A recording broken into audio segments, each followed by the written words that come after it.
20 years of guarding the most dangerous secret in the Appalachian Mountains was about to collapse around us like a rotting barn in a windstorm. And the horrifying truth we would uncover would force us to question everything we thought we understood about the creature we had been sheltering since 1963. My sister Dorothy and I believed we were protecting him, offering him refuge on our isolated mountain property. We had no idea we were actually concealing him from something far more terrible than trophy hunters or curious hikers. We had no idea that he had been fleeing from a threat that would eventually track us all down. My name is Rosalie Warren, and in October 1983, I was 44 years old, living on the family sheep ranch in the Blue Ridge Mountains of Virginia with my older sister Dorothy, who was 48. Our property sprawled across 350 acres of mixed hardwood forest and highland pasture, bordered by the Jefferson National Forest, on 3 sides and accessible only by a single winding gravel road that climbed 4 miles up from the nearest county route down in the valley. It was remote, private, and absolutely perfect for the secret we'd been keeping since we were young women, barely out of girlhood.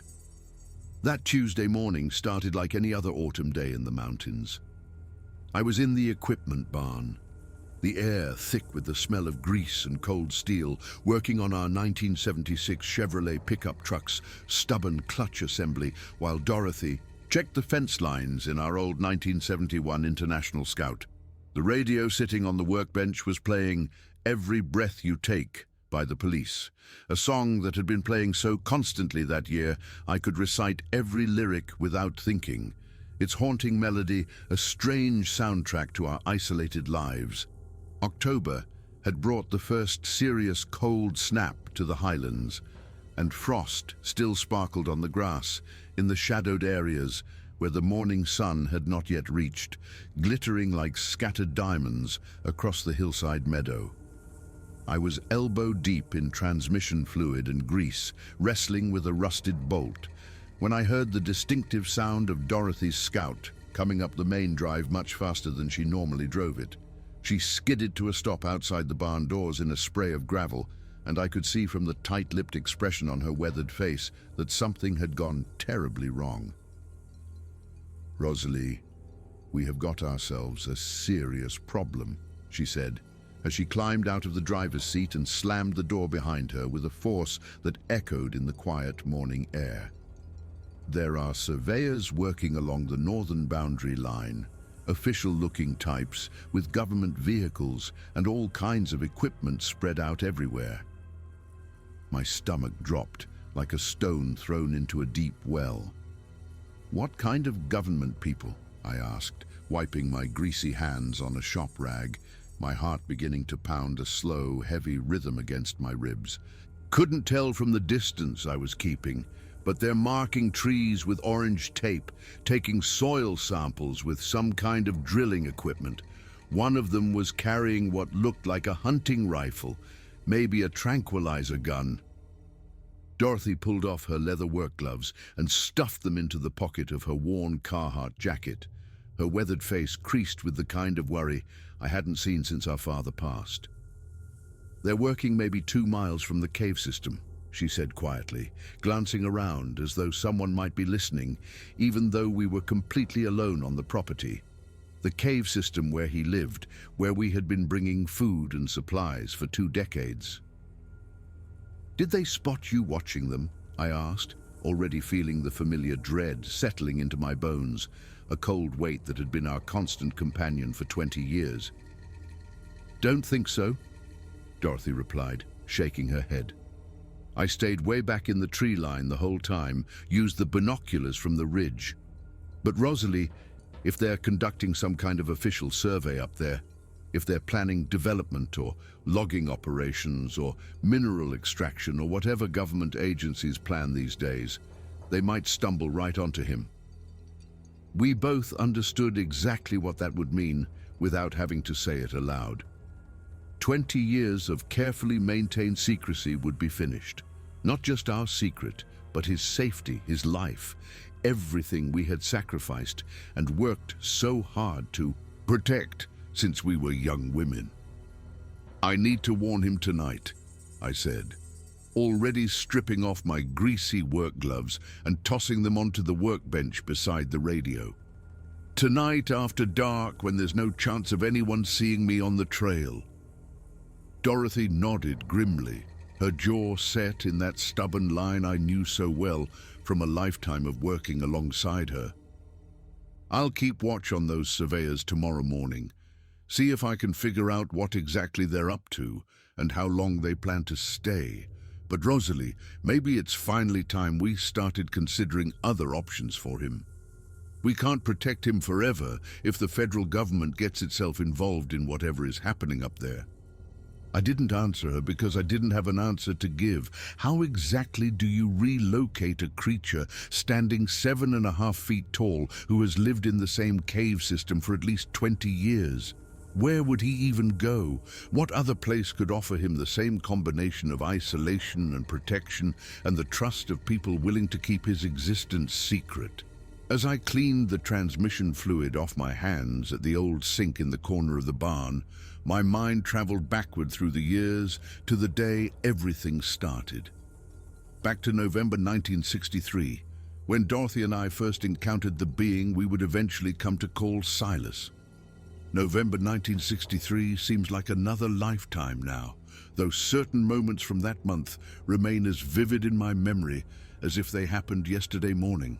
I was 24 years old then, fresh-faced and still learning how the world really worked. Dorothy was 28, and we had just inherited the ranch from our father, who had passed suddenly from a stroke that autumn while checking on the sheep in the upper pasture. We found him lying peaceful in the tall grass, with the mountains rising up behind him, almost like he had simply decided to take a nap and never woke up. The doctor said he probably never felt a thing, which was small comfort in those dark days that followed. We were still learning every corner and feature of the property, still discovering all the hidden places and boundaries our father had known by heart, but never had time to show us before he was gone. When the first major winter storm of the season came howling down from the north, it caught us almost completely unprepared. It was a brutal storm, one of the worst the old-timers in the valley said they could remember. 3 feet of heavy, wet snow fell in just over 2 days, accompanied by winds that knocked down trees and snapped power lines throughout the county, and temperatures that dropped well below zero at night. We lost electricity on the second day of the storm, and by the third morning, we were running dangerously low on the firewood we had stacked near the house. Dorothy and I bundled up in every layer of clothing we owned and ventured out to the woodshed, which sat about 100 yards from the main farmhouse, to haul back enough split logs to keep us from freezing. That's when we heard it, a sound that didn't belong in the howling chaos of the storm. Crying, or something very much like crying. Not animal exactly, not quite human either, but definitely a sound of distress and suffering. It was coming from the direction of the old equipment shed, a structure our grandfather had built back in the 1920s that we rarely used anymore, since most of the antique farm machinery inside had rusted into uselessness decades ago. Dorothy and I exchanged confused glances through the swirling snow, our breath forming thick clouds in the frigid air. "Probably a wounded deer that got turned around in the storm," she said loudly over the wind, though her tone suggested she wasn't entirely convinced of her own explanation. We pushed through the deep drifts toward the old shed, and that's when we spotted the tracks. Massive footprints easily 17 or 18 inches long, pressed deep into the snow and leading from the edge of the forest straight to the shed door, which stood slightly ajar despite the wind trying to slam it shut. "That is definitely not a deer," I said, stating the obvious because my mind couldn't process what I was actually seeing. Dorothy, always the braver of us two even when we were children, moved forward and pushed the heavy wooden door open wider on its rusted hinges. The crying sound stopped immediately, cut off as sharply as if someone had thrown a switch. In the dim, grey light, filtering through the snow-covered windows, we could see him clearly. He was crouched in the far corner of the shed, pressing himself against the old stone foundation wall, trying desperately to make himself smaller, an impossible task given his enormous size. He was covered head to toe in thick greyish-brown hair that was matted and clumped with ice crystals. His shoulders were impossibly broad, his arms longer than seemed natural, his hands huge with thick fingers that ended in dark nails like an animal. But what struck me most powerfully were his eyes, dark as mountain pools, obviously intelligent and filled with unmistakable fear. He was shivering so violently that his teeth were chattering, and I realized with sudden shock that despite his massive size and thick covering of hair, he was suffering severely from exposure to the cold. Possibly hypothermia, possibly dying right there in front of us. "Jesus Christ Almighty," Dorothy breathed beside me, her voice barely above a whisper. The creature made a low rumbling sound in his chest, defensive and warning, clearly telling us to stay back. But there was profound weakness in that warning, exhaustion. He had obviously been traveling through the worst of the storm for hours or maybe days, and had finally taken shelter in the only structure he could find that offered any protection from the killing cold. "Easy now," I said softly, using the same gentle tone I had learned for calming frightened horses and spooked sheep. "We're not going to hurt you. I promise we're not going to hurt you." Dorothy was staring at the creature with an expression that mixed amazement with genuine concern for his well-being. "Rosalie, he's freezing to death right in front of us. Look at him shaking like that. He can barely hold himself upright anymore." It was true. Despite his tremendous size and the thick hair covering his body, he was clearly in serious medical trouble. His body was shutting down.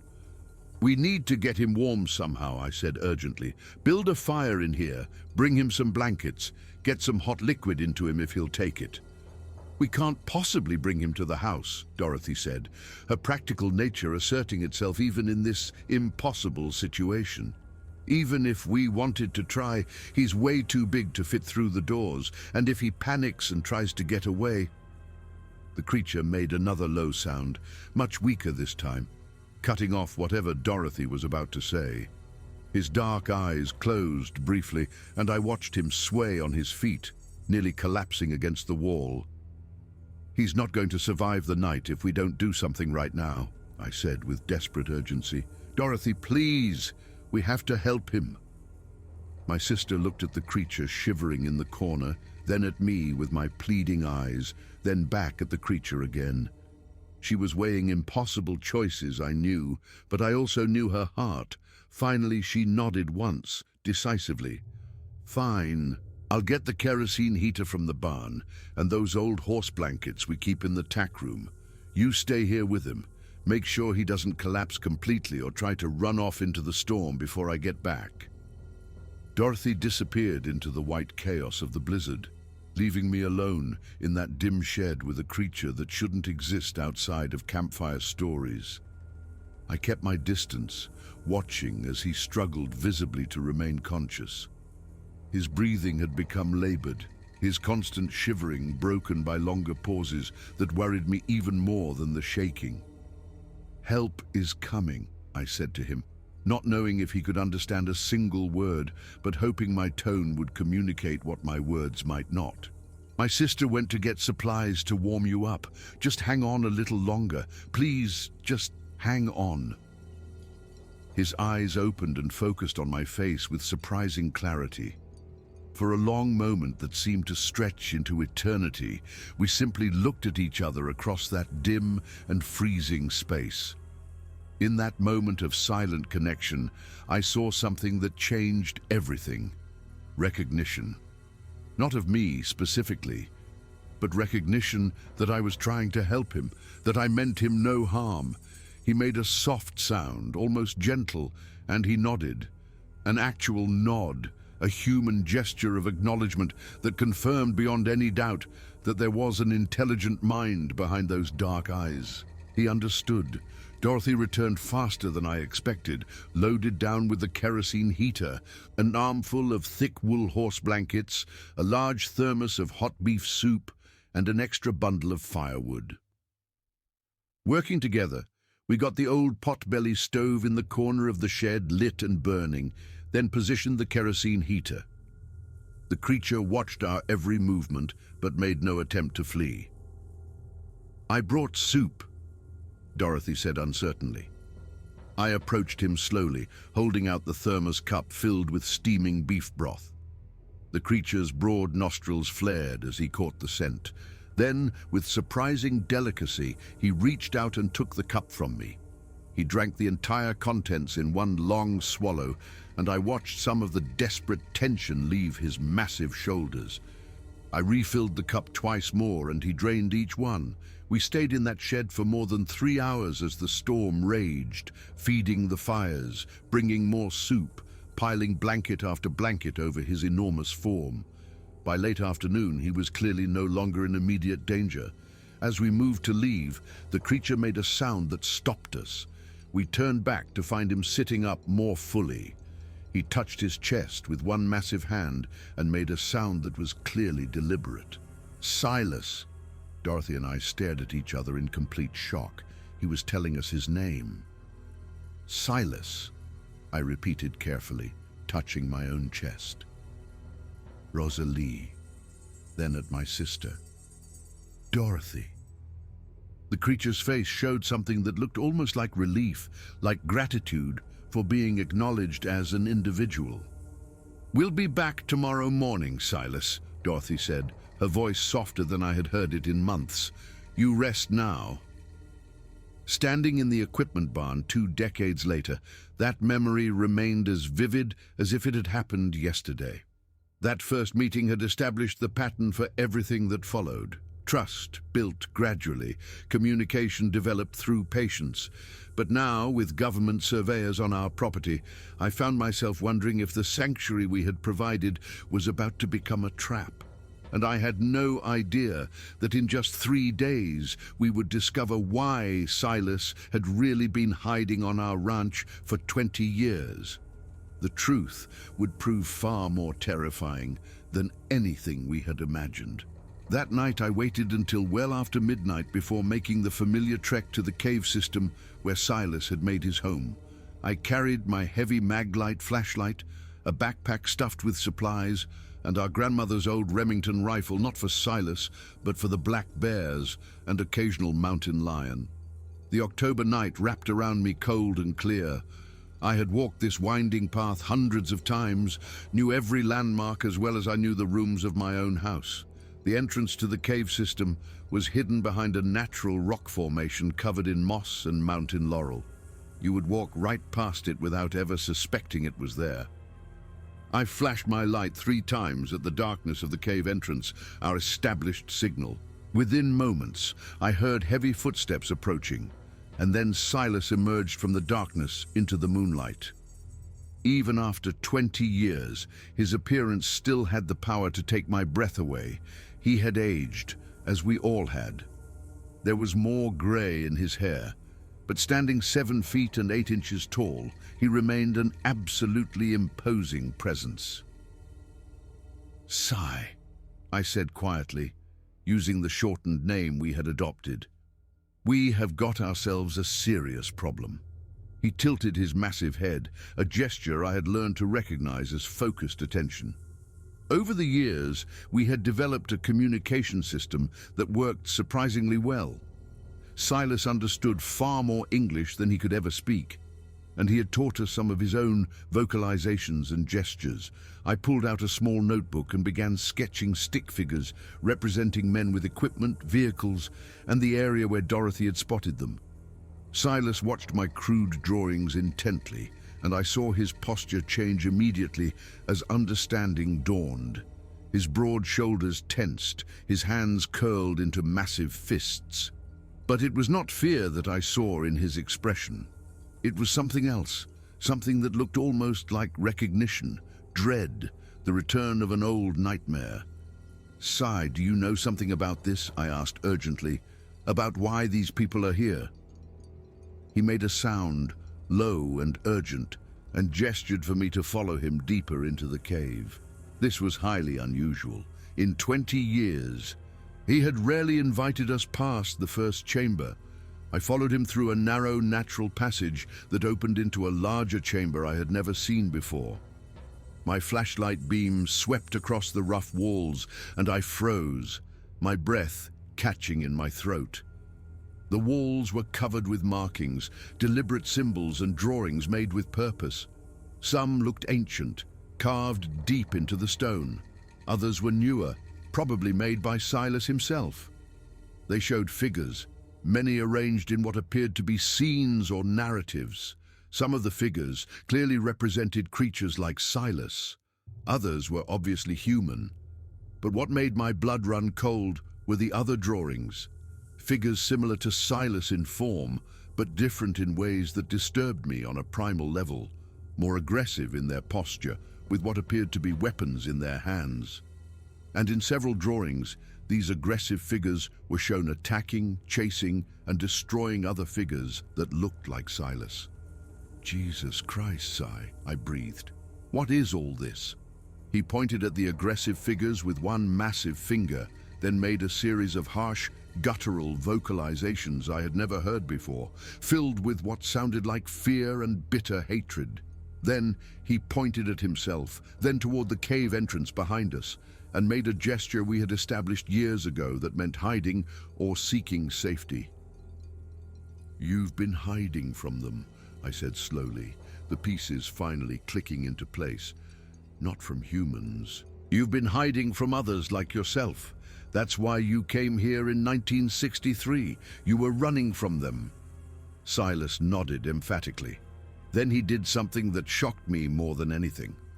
He pointed at the newest drawings, crude but clear illustrations, showing men with equipment and vehicles.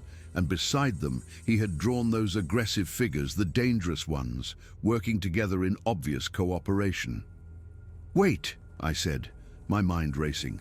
"Are you saying that those surveyors out there, those government people, they are working with these other creatures? With the aggressive ones you've been hiding from?" Another emphatic nod. He moved to a different section of the wall, where he had drawn a rough map of the region. I recognized the general geography. Throughout the map were marks, symbols that might have indicated territories. Most of them were crossed out with large X marks. Only a handful remained unmarked, and I realized with growing horror that one of those remaining locations corresponded almost exactly to where our ranch sat. "They're looking for you," I said, understanding flooding through me like cold water. "They're looking for you specifically, and they've been searching for you for a very long time." Silas touched the wall gently, running his massive hand over some of the ancient carvings. He made a sound that was unmistakably mournful, then pointed at several figures grouped together in one of the oldest carvings, and made a sweeping gesture across his throat. Death. His family. I understood then that the aggressive creatures had killed his family, probably decades ago. He had been running and hiding ever since, until that winter storm in 1963 had driven him half dead onto our property. We had thought we were protecting him from human discovery. We had no idea he was actually hiding from something far more dangerous, something from his own world. "How many of them are there?" I asked. He held up both hands multiple times, indicating a number too large to easily count. Not just a few isolated individuals, a substantial, organized group. "And they work with humans," I continued, still trying to understand. He moved to another section of drawings, these showing exchanges between the aggressive figures and human figures. "They're trading information," I said as the pieces fell into place. "The aggressive ones help humans find creatures like you, and in return..." I trailed off, not wanting to imagine what humans might offer. Silas made a sound of confirmation, then pointed urgently toward the cave entrance, toward where the surveyors had been working. He drew a line in the dust on the floor, then made a gesture indicating time passing. Days, maybe. A week at most. Whatever was coming, it was coming soon. "I need to show Dorothy all of this," I said, pulling out my notebook and sketching frantically. "We need to understand exactly what we're dealing with." As I finished my sketches, Silas walked me back to the cave entrance. Before I stepped out into the moonlight, he placed his massive hand gently on my shoulder, a gesture of trust and gratitude that never failed to move me deeply. "We'll figure it out," I promised him again. "Just stay hidden, stay safe, wait for our signal." He nodded slowly, his dark eyes filled with emotions I couldn't fully read, then disappeared back into the darkness. The walk back felt much longer, my mind churning. When I finally reached the farmhouse, I found Dorothy waiting in the kitchen with a fresh pot of coffee and an expression that told me she had news of her own. "Rosalie, we've got bigger problems than we thought," she said before I could speak. "While you were out there, I picked up something on the CB scanner, military frequencies. I caught a few words before they switched channels." She looked at me with fear in her eyes. "Specimen containment," they said, "and lethal force authorized." I sat down heavily at the kitchen table. "It's worse than we imagined, Dot. Much worse. Silas isn't hiding from humans. He's hiding from others like himself. Aggressive ones that have been hunting his kind for generations, and somehow they've formed an alliance with elements of the government." I pulled out my notebook and started showing her the sketches. "Something that started long before either of us was born," I said grimly, "and something that is about to come to a head right here on our property." Outside, the October wind rattled the glass in the old wooden frames, and somewhere in the darkness, moving through the forest toward our ranch, I knew the hunters were coming closer with every passing hour. We had maybe days, possibly just hours, before 20 years of sanctuary came crashing to an end.